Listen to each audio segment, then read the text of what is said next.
suis Thésée, ancien restaurateur. 10 ans de pizzeria, de concept, et un jour, j'ai tout arrêté.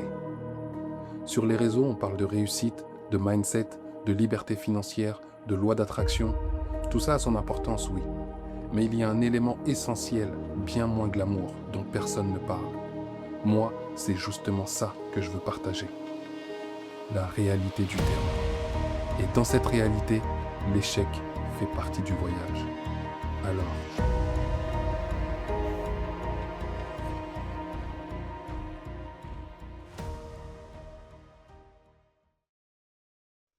pourquoi j'ai fermé mon restaurant? Bonjour et bienvenue sur Parlons de Resto. Je suis Thésée et j'ai choisi de vous parler de la restauration, du monde de l'entrepreneuriat sous un prisme différent de ce qu'on trouve habituellement sur les réseaux. Je trouve qu'on parle beaucoup de réussite, de gains et de mindset, etc. Mais on ne parle pas beaucoup d'une chose essentielle pour moi qui est la réalité du terrain.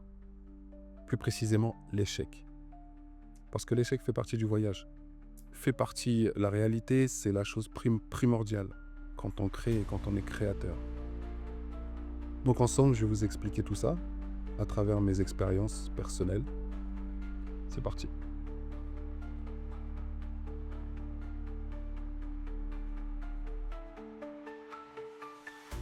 Donc j'ai ouvert un restaurant monoproduit et je faisais du burger maison. J'avais une quarantaine de couverts avec une vingtaine de places assises en terrasse. Et je faisais tout maison. Le pain maison, les sauces, les desserts. Et je n'avais pas de congélateur, de toute façon, tout était du frais. C'était un service à l'assiette, mais avec un concept un peu particulier, c'est que je faisais du semi-self. Le semi-self, c'est un concept que j'avais créé, je ne sais pas s'il existe ailleurs, mais moi, il m'était venu un peu naturellement, parce que l'endroit s'y prêtait, et parce que j'avais aussi la volonté de pouvoir travailler seul dans mon établissement. J'avais trop vu de restos où s'il manquait une personne, tout de suite, la salle pouvait pas se... Une seule personne ne pouvait pas se diviser en deux et aller en cuisiner ensemble. Donc moi, j'étais un peu traumatisé par ça. Et j'ai eu la volonté de donc créer ce concept qui est le semi-self. Je m'explique, le client venait, passait sa commande, il me réglait, et ensuite il prenait plateau, couvert, verre, il allait s'installer à table. Et moi, je lui amenais l'assiette, d'où le semi-self. C'était pas un self total. Et donc voilà, ça a fonctionné comme ça pendant 6 ans. On a fermé en 2022. Fin 2022, ouais, j'ai mis la clé sous la porte. Donc voilà. Au début, j'étais donc seul. Et au prime, à la fin, j'avais une équipe de 3 permanents, 3 temps plein et un extra qui venait pour la plonge le week-end. Et moi qui faisais le tampon donc, quand j'étais là. Donc voilà.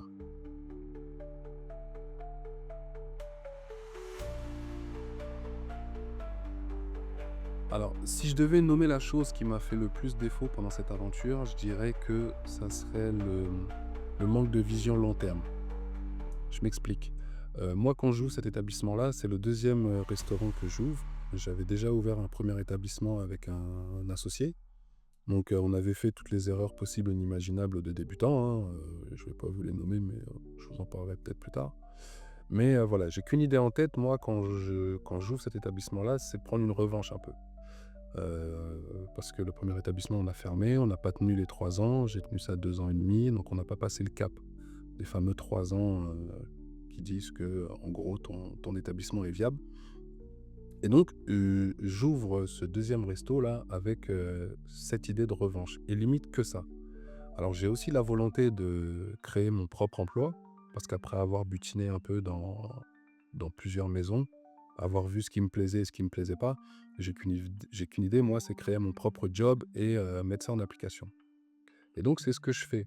Et là où je vais accorder beaucoup de crédibilité à tout ce qu'on trouve sur les réseaux en termes de développement et de mindset et tout, c'est que, effectivement, ce que tu projettes, l'objectif que tu projettes, c'est souvent ce que tu vas avoir, en fait. Donc moi, j'ai voulu réouvrir, j'ai voulu créer mon propre emploi, et c'est clairement ce que j'ai eu.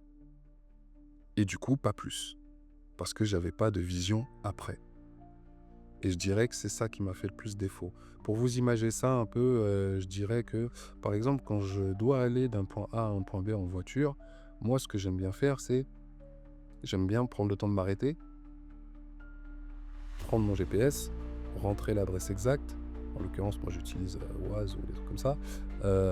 Prendre mon GPS, voir ce qui fonctionne, enfin, voir les différents trajets qu'on me propose, noter l'adresse exacte et voir les itinéraires et tout. J'ai le temps de choisir autoroute, pas autoroute. Bon, bah, cette portion-là, je vais la faire avec autoroute. Ça me paraît le plus rapide, le plus judicieux, le moins coûteux et tout machin. Je prends le temps de déterminer mon cap et le trajet que je vais parcourir. Et une fois que c'est fait, let's go, je démarre et j'y vais. Le trajet se passe bien, je sais à quelle heure je pars, je sais à quelle heure j'arrive, je sais où je vais exactement et tout se déroule bien. Quand je fais pas ça, c'est pas pareil. Je suis en train de rouler, je prends mon téléphone, je note en même temps l'adresse, mais comme je roule, je peux pas noter l'adresse exacte, donc je mets souvent que la ville. Elle m'envoie à la mairie ou je sais pas où. L'itinéraire, j'ai pas le temps de choisir parce que je suis en train de conduire, donc je prends un peu au pif. Et là, j'arrive, tac, c'est payant, c'est plus cher que prévu, ça m'énerve, c'est pas la route que j'avais voulu prendre et machin. Quand j'arrive sur place, bah, il est possible que si je suis dans une grande ville, il m'emmène à la mairie, peut-être que là où je dois aller, c'est 20 minutes plus loin. Donc tout ça, ça m'agace. Et le trajet se passe pas du tout de la même manière. Voilà un peu la différence, l'importance d'avoir un objectif long terme. Et moi, ça s'est traduit par quoi? Bah, concrètement, quand j'ai ouvert, donc, je voulais avoir mon propre job. Même si au début, ça a été un peu compliqué, mais en un an et demi, mon salaire, je l'ai eu et voilà, j'avais créé mon job. Et maintenant, la question, c'était, bah, qu'est-ce qu'on fait après? Donc le restaurant fonctionnait, c'était pas la poule aux œufs d'or, mais il fonctionnait. Et après? Bah, après, j'ai eu beaucoup de questionnements, de marche avant, marche arrière. Alors, est-ce que je développe? Est-ce que je fais un plus gros établissement? Peut-être qu'il faudra déménager, mais c'était pas prévu au début. Est-ce qu'il faut faire plus de com? Ouais, mais c'était pas le budget pareil que j'avais prévu dès le début, donc pas assez de trésor. Est-ce qu'il faut aller emprunter à la banque? Pas emprunter, mais j'avais pas prévu ça non plus. Alors, il faut vraiment prendre le temps de réfléchir. Est-ce qu'il faut franchiser, pas franchiser? Je suis allé voir au salon de la franchise, c'est pas ce qui me botte le plus. Donc, je suis un peu dans cette incertitude-là et en attendant, moi, tous les jours, bah, je dois aller ouvrir le restaurant. Donc, c'est très, très inconfortable. Je dis pas que c'est pas possible, mais en tout cas, c'est très inconfortable. Et donc, c'est ce qui m'a, je pense, le plus fait défaut. Si j'avais eu un objectif clair, par exemple, bon, bah voilà, dans 10 ans, mon objectif, c'est d'avoir 3 restos, d'avoir développé, non pas une franchise, mais peut-être une chaîne qui m'appartient et d'avoir 3-4 établissements à mon nom. Voilà. Là, je pense que la démarche aurait été différente dès le début. Les actions que j'aurais posées au démarrage n'auraient pas été les mêmes. Donc voilà. Et ça s'est traduit aussi qu'au moment où il a fallu vendre, bah du coup, ne sachant pas vraiment où je voulais aller, j'ai fait que ça. Marche avant, marche arrière, marche avant, marche arrière, parce que j'arrivais pas à prendre une décision claire et ferme par manque de vision. Donc voilà pour la chose qui m'a fait le plus défaut, je pense.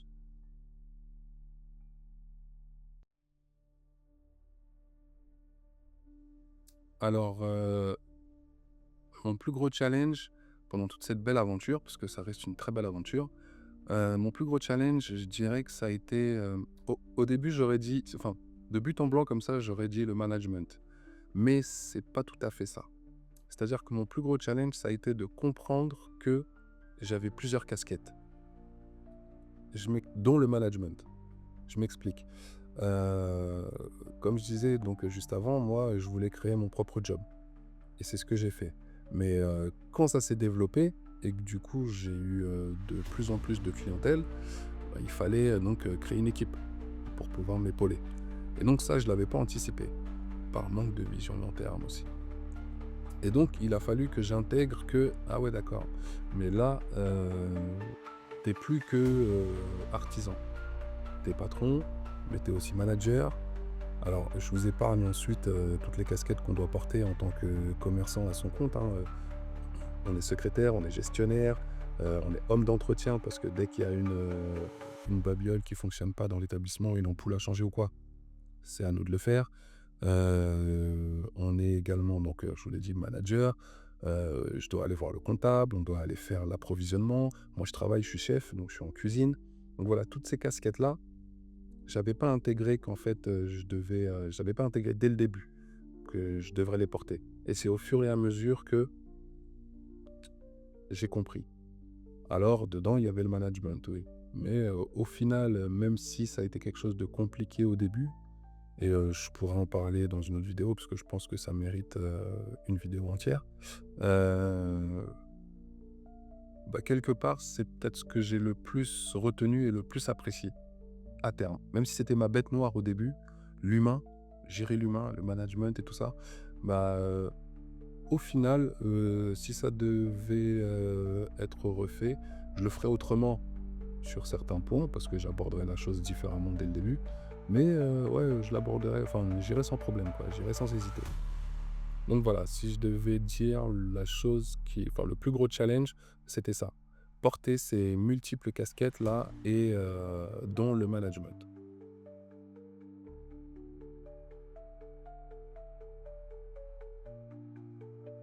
Alors, gérer un restaurant au quotidien, je vous dirais que c'est très chronophage. Très chronophage. La restauration, je pense que c'est l'un des métiers les plus difficiles, quand même, il faut le dire. Parce qu'on fait beaucoup d'horaires. On est quasiment tout le temps au restaurant. On est sous pression, beaucoup, parce que clairement, pendant les services, le client ne doit pas voir toutes les difficultés par lesquelles on passe pour qu'il passe un bon moment. Surtout que moi, j'avais une cuisine ouverte. Donc, j'ai toujours aimé les cuisines ouvertes parce que ça me permettait de voir le retour client, qui est un peu ma seule source de motivation dans ce métier. Et donc, c'est un handicap. Ça peut être un handicap supplémentaire parce que du coup, dans une cuisine fermée, il peut se passer ce qui se passe. Ça peut gueuler des fois si la cuisine est loin. Bon, la salle n'est pas impactée. Mais dans une cuisine ouverte, tout ce qui se passe en cuisine se passe dans la salle. Donc forcément, on doit prendre sur nous encore plus que dans une cuisine fermée. Mais moi, j'aimais bien ça. J'aimais bien, donc ça fait partie d'une difficulté du quotidien, c'est ça. Le stress, les horaires, on commence tôt, on finit tard, on est tout le temps debout, on est soumis donc à beaucoup de pression et il faut apprendre à composer avec ça. Ça, c'est pour le métier de la restauration. En plus, en tant que patron, vous devez gérer donc vos relations avec le comptable, vos relations avec la banque, la gestion de vos comptes, la gestion de tout ce qui est URSSAF et tout ce qui suit, le management du coup, parce que vous avez toutes ces casquettes-là que vous devez assumer. Vous devez être à jour dans votre administratif parce que sinon vous êtes vite débordé. Et quand vous êtes débordé, ça peut vite devenir compliqué, des impayés, des choses comme ci, comme ça. Donc voilà, tout ça au quotidien, c'est très dur, sachant qu'à côté, vous avez une vie de famille. Et faut pas la négliger parce que tout ça est fait pour ça. Donc si vous vous laissez happer un peu par tout ce temps pris par le restaurant, vous pouvez vite passer à côté. Et donc voilà, tout cet aspect-là, chronophage, tout ce côté chronophage des métiers de la restauration est déjà compliqué, mais en plus de ça, vous êtes à votre propre compte et en tant que patron, vous avez tout un business à gérer, quoi. Et ça peut prendre beaucoup de temps, ça occupe beaucoup l'esprit. Alors déjà, être entrepreneur, ça occupe énormément votre esprit.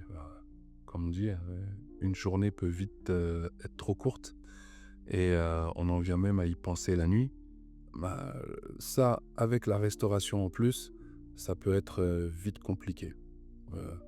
Petite anecdote, mon numéro 2, la personne qui était en salle, à qui j'ai confié après l'établissement, quand j'en ai ouvert un autre, je lui ai raconté que...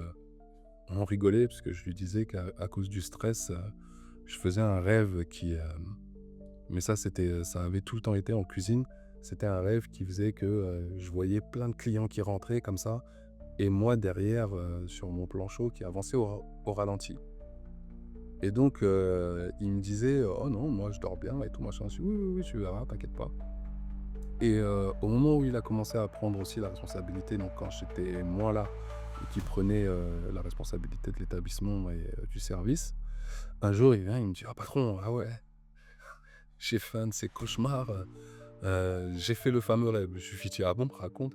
Il me dit: «Bah, j'étais là et tout, et j'étais tout seul et heu et ça rentrait, ça rentrait, ça rentrait, il y avait du monde et moi, j'arrivais pas à tenir le choc et tout et je marchais mais comme un escargot alors qu'il fallait que je speed, quoi».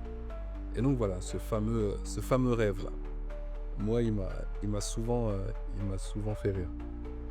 Mais voilà, pour schématiser un peu le truc, c'est ça, vous endormez, vous en rêvez même la nuit. Donc c'est le cas de le dire. Donc voilà un peu la vie d'un restaurateur au quotidien. Pour vous dire une journée type, je partais vers 7h30 pour pouvoir arriver tôt à métro, parce que je faisais mes courses, une bonne partie de mes courses là-bas. Même si je faisais métro, un peu de promo cash et pas mal de marchés aussi, et que j'étais livré aussi par un fournisseur à côté. Mais voilà, je me levais tôt pour arriver tôt, là où je devais faire mes courses, pour pouvoir acheter mes produits tôt et arriver tôt à mon restaurant pour avoir le temps de faire ma mise en place. Donc le pain, tout ça, ça demande du temps. Donc je devais partir tôt. Et une fois que ça démarrait, ensuite, c'était le pas le coup de feu, mais il fallait quand même, se speeder pour, être prêt à avant midi. Donc après, si on a le temps, on prend le temps de manger un bout, aller fumer une clope et tout. Le service démarre. Là, c'est parti, on s'en prend plein la tête jusqu'à 14h30 et une fois que 14h30 est passé, ensuite, faut nettoyer. Donc on nettoie, paf, paf, paf. Une fois que tout est propre, comme si rien ne s'était passé, eh bien, l'équipe s'en va et moi je restais pour, renquiller la mise en place pour le soir. Et parce que forcément que du frais, bah, moi je fais pas beaucoup d'avance. Donc je fais beaucoup de juste à temps comme ça. Et alors ça a ses qualités et ses défauts, mais bon bref, ça on en parlera dans une autre vidéo. Mais voilà, donc ensuite je renquille pour le soir et rebelote, service du soir arrive et c'est reparti. On s'en prend plein la tête, bim bam boum, jusqu'à 22h, 22h30 et ensuite hop, nettoyage pour que ça redevienne comme si de rien n'était pour le lendemain. Et là après je pars, donc j'arrivais chez moi, il était 23h. Entre-temps, parce qu'on est ouvert quasi tous les jours, entre-temps, bah, nous, on a de la paperasse à gérer. Donc ça, il faut pouvoir le combiner le matin, bien s'organiser, dire: «Ah, là, faut pas que j'oublie d'appeler tel service, parce que sinon, vous avez la tête dans le guidon. Quand vous relevez, il est midi. Mince, c'est fermé. Je rappellerai à 14h, 14h30». Donc voilà, l'après-midi, puis des petits rendez-vous à droite, à gauche, faut réussir à les caler et tout. Donc c'est très, très, très prenant. Très, très, très prenant. Mais quand le client vous le rend, et moi il me le rendait pour le coup, et je les ai toujours remerciés pour ça, bah, c'est agréable, on sait pourquoi on le fait, quoi. Moi je répète, je suis pas cuisinier de passion, enfin je suis pas cuisinier de passion, mais je faisais ce métier-là parce que mon seul kiff c'était de donner du plaisir et de voir le client qui était content. Donc quand je le voyais, grâce à ma cuisine ouverte, manger à pleine bouchée là, bah voilà, moi j'avais ma récompense. Et au final, je faisais ça pour ça. Donc voilà, le quotidien du restaurateur, c'est dur, c'est chronophage, mais si on sait pourquoi on le fait, bah, on y trouve son compte.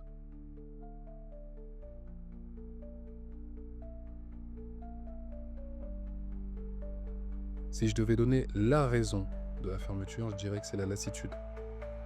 La lassitude parce que, pour tout ce que j'ai énuméré avant, en fait, le manque de vision long terme a fait que j'ai beaucoup fait enfin, j'ai beaucoup tourné en rond au niveau de mes prises de décision et je dirais que ça m'a bouffé pas mal d'énergie qui a fait que je me suis, lassé au bout d'un moment. Je me suis lassé parce que j'étais, clairement épuisé, par, toutes ces réflexions-là et le fait de ne pas prendre de direction claire et l'impression de faire beaucoup de sur place, donc de piétiner sur place. Non, on fait ci, on fait ça, non, on fait pas ça, non, je fais ça, non, je fais pas ça. Ouais, mais est-ce que c'est la bonne chose à faire? Parce que moi, je voulais surtout pas que ce qui m'était arrivé dans mon premier établissement se reproduise là. Donc là, moi, c'était ma revanche. Il fallait que ça fonctionne. Donc ça m'a rendu très frileux et pour le coup, ça a été contre-productif parce que ça m'a rendu très indécis aussi. Et donc cette indécision-là m'a épuisé mentalement. Quand je dis, épuisé, c'est mentalement. Le physique, on tient parce que, à un moment donné, on est en marche automatique et on y va. Mais le mental, ça, c'est quelque chose qui est très important et étant épuisé mentalement, du coup, beaucoup de mauvaises décisions sont venues ensuite. Alors, je dirais que ouais, la lassitude. La lassitude, ça s'est traduit par quoi, par exemple, concrètement? À un moment donné, j'ai vu qu'il fallait vendre. J'ai vu qu'il fallait vendre parce que, ce que je voulais faire dans l'établissement, le local où j'étais ne me le permettait pas. Donc, j'étais parti pour vendre et faire autre chose. Mais le fait d'être loin aussi de chez moi, ces allers-retours incessantes là, j'avais presque, ouais, 1 heure, 3/4 d'heure de route à peu près pour aller bosser. On pourrait dire que c'est pas beaucoup, mais c'est pesant quand même parce que quand il y a des bouchons et tout, ça se transforme vite en 1 heure, quoi. Et 1 heure aller, 1 heure retour, c'est long, c'est loin. On est loin de sa famille, on est loin de tout ça. On peut pas du tout aider, quand par exemple, il faut aller chercher la petite à l'école ou machin, les enfants et tout. C'est compliqué et donc j'ai décidé de vendre. Je croyais savoir plus ou moins ce que je voulais faire après, mais je savais déjà qu'il fallait que j'arrête cet établissement-là proprement, que je reparte sur autre chose. Et donc je mets en route, la vente, ça se passe bien, j'ai une touche, des gens, de bon profil en plus, donc qui allaient faire perdurer le truc, sainement et tout et je sais pas, à la dernière minute, baf, mon cerveau a pris le relais. J'ai commencé à réfléchir, encore à douter à droite, à gauche. «Ouais, mais non, est-ce que c'est ça? T'es sûr que tu veux vendre? Est-ce que nanani nanana?» Et j'ai refusé, l'offre. Alors de là, ça a été, la dégringolade. Donc j'ai raté ces acheteurs-là. Il a fallu en retrouver d'autres après, ça a été compliqué et tout machin et puis, suite de mauvaises décisions et de fil en aiguille, finalement, liquidation. Liquidation et je vous dis, le j'aurais pas été lassé, j'aurais eu une vision long terme. J'aurais eu un cap clair qui aurait fait que mon énergie aurait été dirigée vers un seul point. Ça aurait évité que je m'épuise mentalement, ça aurait évité que je me lasse et donc que je prenne de mauvaises décisions. Donc voilà, si je devais dire la raison qui a fait que j'ai fermé, ça serait ça, clairement la lassitude. Et voilà.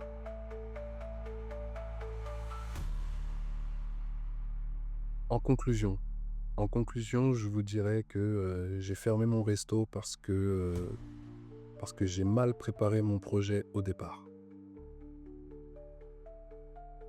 Bien préparer un projet, enfin, bien préparer un projet, c'est définir un vrai cap dès le début. C'est aussi important que tout le reste. C'est peut-être même primordial. C'est même pas peut-être, c'est primordial. Avant de poser quelque action que ce soit, il faut déjà savoir pourquoi on le fait, pour aller où. Et ça, c'est primordial. J'espère que cette vidéo vous aura servi, que les points que j'ai abordés pourront vous éclairer et vous aider à aller de l'avant, à mener à bien vos projets. Je vais continuer dans cette lancée-là. Je vous expliquerai ensuite les difficultés que j'ai rencontrées quand j'ai ouvert ma deuxième pizzeria. Je pense que je vais vous parler de ça. N'hésitez pas à mettre dans les commentaires les points que vous voulez que je développe. Là, on a été assez bref sur beaucoup de sujets. Voilà, je vous lirai dans les commentaires. Vous me dites, n'hésitez pas, ouais, approfondis telle chose, approfondis ça, ça. J'ai pas de problème à parler de ce qui a fonctionné, de ce qui a pas fonctionné. Même si là, je voulais vraiment euh, poser l'échec comme quelque chose de. C'est pas juste un échec. Quoi qu'il arrive, l'échec n'existe pas vraiment à mes yeux. J'ai lu un bouquin qui était super bien fichu sur ça, qui s'appelait Les vertus, les vertus ou la vertu de l'échec. Les vertus de l'échec, je crois. Je sais plus quel était l'auteur. Si je retrouve, je vous le mettrai dans les liens en bas. Ça a été un bouquin, mais c'est un Français qui a écrit ça. Super auteur. J'ai adoré son approche. Et ce qu'on retient de ce livre, c'est que il n'y a pas d'échec. Il n'y a que des actions posées. On doit corriger. Et quand on doit corriger quelque chose qu'on a mal fait, il y a échec. Mais il y a échec pour qu'on apprenne de nos erreurs et pour que la prochaine fois, ça se transforme en réussite. Donc, je vous dirais que voilà, dans cette ligne-là, euh, il n'y a pas d'échec. Le fait d'impulser une action, c'est déjà une réussite en soi. Après, elle dure ou elle ne dure pas, ça c'est une autre question. Mais quoi qu'il arrive, c'est une réussite. Et quand ça échoue, c'est que sur un temps donné, ça n'a pas fonctionné. Mais si on regarde sur le long terme et sur la globalité, toute cette succession d'actions-là font que c'est un truc magnifique, non? Je trouve ça beau, moi, de juste faire. Voilà. Poser des actions et on y va, quoi. Et ça, c'est beau. Et moi, c'est ça que je voulais traiter avec vous et que je vais continuer à traiter avec vous. Toutes ces actions concrètes-là, le quotidien. OK? Donc, c'était Thésée. Merci à vous. Merci d'avoir suivi jusqu'à la fin cette vidéo. Et on se retrouve dans une prochaine vidéo. Ciao, ciao.